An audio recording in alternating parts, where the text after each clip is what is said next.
the years of the NFL, we have seen some really good offenses, including the 2013 Denver Broncos, the 1999 St. Louis Rams, and the 2007 New England Patriots, and many more.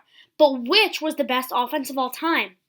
Today we go back in time and take a look at some of the best offenses we've ever seen, and I talk about which one I think is actually the best. There's a lot to talk about, so let's get right into it. For the best offense of all time, I have 11 candidates. The first candidate is a very recent one, and is the 2018 Kansas City Chiefs.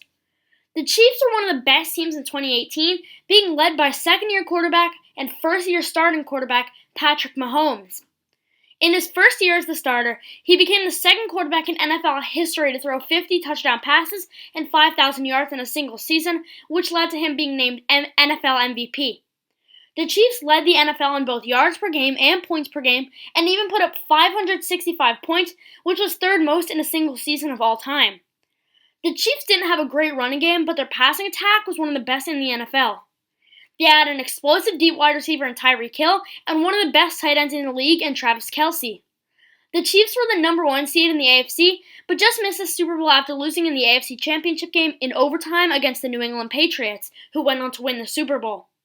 With a better defense, the Chiefs probably could have made the Super Bowl, but even without it, they were one of the best offenses the league has ever seen. The next candidate is the 1981 San Diego Chargers. The Chargers only won 10 games in 1981, but don't let that fool you. Head coach Dan Coryell used a different offensive system from the traditional style at that time, but it ended up working. Quarterback Dan Fouts led the NFL in passing yards, and running back Chuck Muncie led the league in rushing touchdowns. Dan Fouts had 33 touchdown passes and 4,802 passing yards, and Muncie had 1,144 rush yards and 19 touchdowns. Kellen Winslow helped revolutionize the tight end position, catching 88 passes for 1,075 yards and 10 touchdowns. They had 52 more points than any other team in the NFL, and 776 more yards of total offense than any other team in the NFL that year. Like the Chiefs, they finished just short of the Super Bowl, losing in the AFC Championship game. Even today, in a league where passing is more common than back in 1981, 4,800 passing yards is a huge achievement. Dan Fouts and his head coach Dan Coryell changed the game, and to this day, their style of offense is still being used. Another candidate for the best offense of all time is the 1999 St. Louis Rams, otherwise known as the greatest show on turf. The Rams were almost unstoppable that year, finishing with a 13-3 record. Led by offensive coordinator Mike Martz, the Rams seemed to be fantastic every single week. Quarterback Kurt Warner, who had once been a grocery bagger, had been forced to play after the starter had been injured in the preseason. He had a total of 4,353 passing yards, which was second in the NFL, and 41 touchdowns, which was best in the NFL. At the end of the season, he was named NFL MVP. They also had Marshall Faulk, who put up one of the best seasons as a running back we've ever seen in NFL history. He had 1,381 yards on the ground and 1,048 in the air. He also led the NFL on yards per carry with 5.5 and had 12 total touchdowns. At the wide receiver position, Isaac Bruce made 77 catches for 1,165 receiving yards and 11 touchdowns. Torrey Holt and Az-Zahir Hakim both also had good seasons, combining for 14 touchdowns and 1,465 receiving yards. The Rams' offense was like almost no other that season, and along with a good defense, they went on to win the Super Bowl. There was no doubt about it. They had a great offense, and it was easily one of the best of all time. The next candidate is the 2011 Green Bay Packers. With Aaron Rodgers in the prime of his career, the Packers had one of the best passing attacks in the NFL. They went 15-1 in the regular season. Even with the worst rushing attack in the NFL, their passing attack was enough. Rodgers had one of the best ever seasons for a quarterback, throwing 4,643 yards and a career-high 45 touchdowns to only 6 interceptions and a pass rating of 122.5, which was the best in a single season in NFL history. On the receiving end, they had 4 receivers over 600 yards and 7 touchdowns, including Jordy Nelson, who had 1,263 yards and 15 touchdowns. But, like a few other teams on this list, they lost in the playoffs and weren't able to make it to the Super Bowl. Without question, though, the 2011 Packers were one of the best offenses of all time. The next candidate for the greatest offense of all time is the 1998 Minnesota Vikings. The 98 Vikings were remembered for barely losing to the Atlanta Falcons in overtime of the NFC Championship game, but their offense was really great that season. They set a then NFL record with 556 points, and in 14 games, quarterback Randall Cunningham threw 34 touchdowns, which was second in the NFL, to 10 interceptions, even though he was 35 years old at the time. He also had 3,704 passing yards.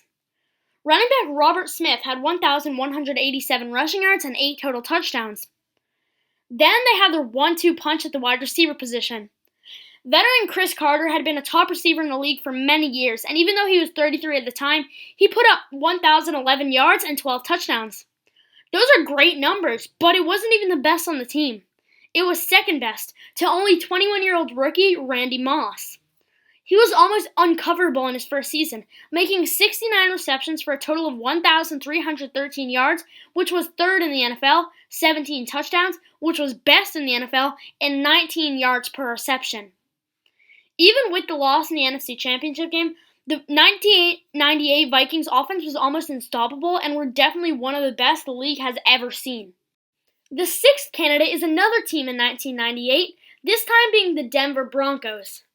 The Denver Broncos offense was easily one of the best of all time, with a great mixture of both passing and rushing. They had two 1,000-yard receivers in Rod Smith and Ed McCaffrey, and tight end Shannon Sharp, who had 768 receiving yards and 10 touchdowns. They also had 26-year-old running back Terrell Davis, who became one of the 7 players in NFL history to have over 2,000 rush yards in a single season. He also added 23 total touchdowns, which is best in the NFL, and he went on to win NFL MVP. The Broncos were also very consistent. They scored at least 21 points in all games but one, including the playoffs. They won 14-2 in the regular season, and in the playoffs they ended up going to the Super Bowl, and they ended up winning. We saw 2 fantastic offenses in 1998, and it's hard to decide which one's better, but the Broncos have good reasons why they are the best. Next up is the 2011 New Orleans Saints. We already talked about the 2011 Green Bay Packers, but how do they compare to the Saints? In 2011, the Saints set the record for most total yards in a season, with 7,474. Drew Brees set a then-league record with 5,476 yards and career highs in passing touchdowns with 46 and pass rating with 110.6. The Saints had 6 receivers over 500 yards and 2 over 1,000. Tight end Jimmy Graham led the team with 1,310 yards and 11 touchdowns, and Marquise Colson was second, having 1,143 yards and 7 touchdowns. They also had 4 rushers that had over 75 attempts, and each of them had at least 350 yards on the ground. Running back Darren Sproles led the team in rush yards with 603 on 87 carries, but he also had 86 receptions for 710 yards. They averaged 467 yards a game, which was best in the NFL, and they had 34 points in the game, which was second to only the Green Bay Packers. Just like the Packers, the Saints missed the Super Bowl, but once again, like the Packers, they will be known as one of the best offenses of all time. The 8th candidate is the 2007 New England Patriots. The New England Patriots are known for being the only team to go undefeated in a 16-game regular season, and a huge part of that was their offense, specifically their passing offense. They led the NFL in yards per game with 411 and led the NFL in points per game with 36.8, which was 8.2 better than the second-place Dallas Cowboys. Their running game wasn't great, but their passing game was like no other. Before the season, they got wide receiver Randy Moss, who put up 1,493 yards and an unbelievable 23 touchdowns in possibly the best season by a wide receiver of all time. They also had Wes Welker, who had 1,175 receiving yards and 8 touchdowns. And then there was Tom Brady. On his way to winning NFL MVP, he threw over 4,800 yards and then NFL record 50 touchdown passes.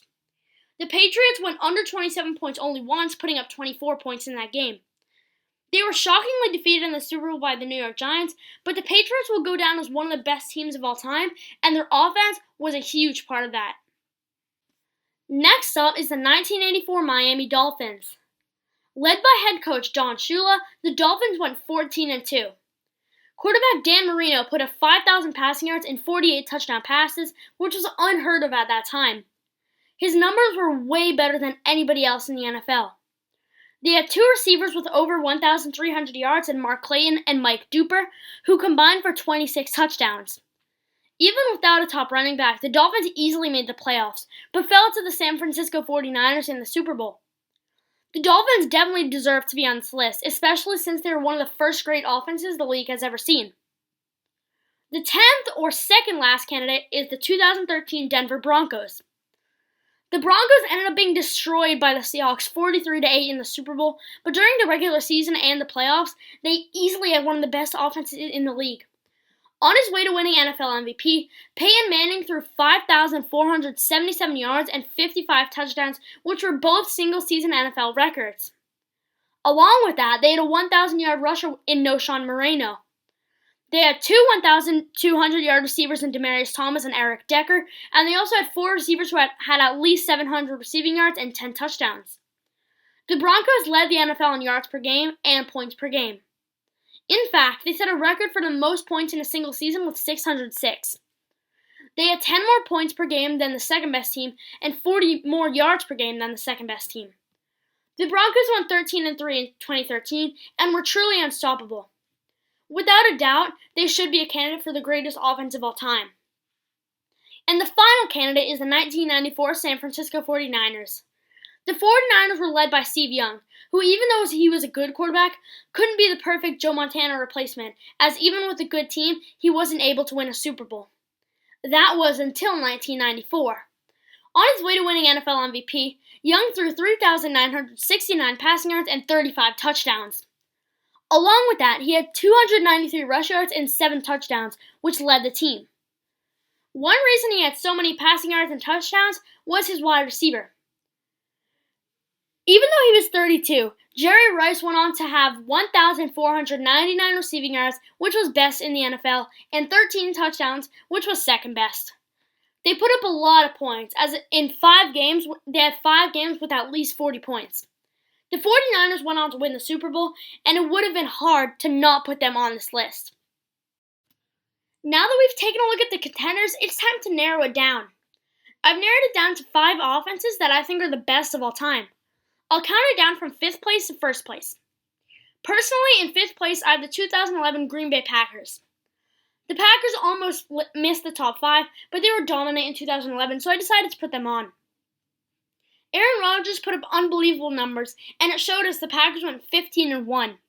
Without a doubt, the Packers' 2011 passing attack was one of the greatest of all time, and I think they deserved 5th place. In 4th place, I have the 1984 Miami Dolphins. Some people might not agree with this one, but I decided to put them on here because some of the numbers they put up before teams were really putting out those numbers. Even in today's NFL, 5,000 passing yards and 48 touchdowns is no joke, and the fact that they did it back in 1984 is the reason I have them at the 4th position. Now for the final 3. These were really tough for me to decide, as these offenses were like no other.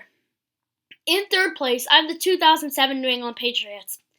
I know some people will think they should be higher, and I agree that they were an unbelievable offense, but I just don't think they deserve number 1 or even number 2.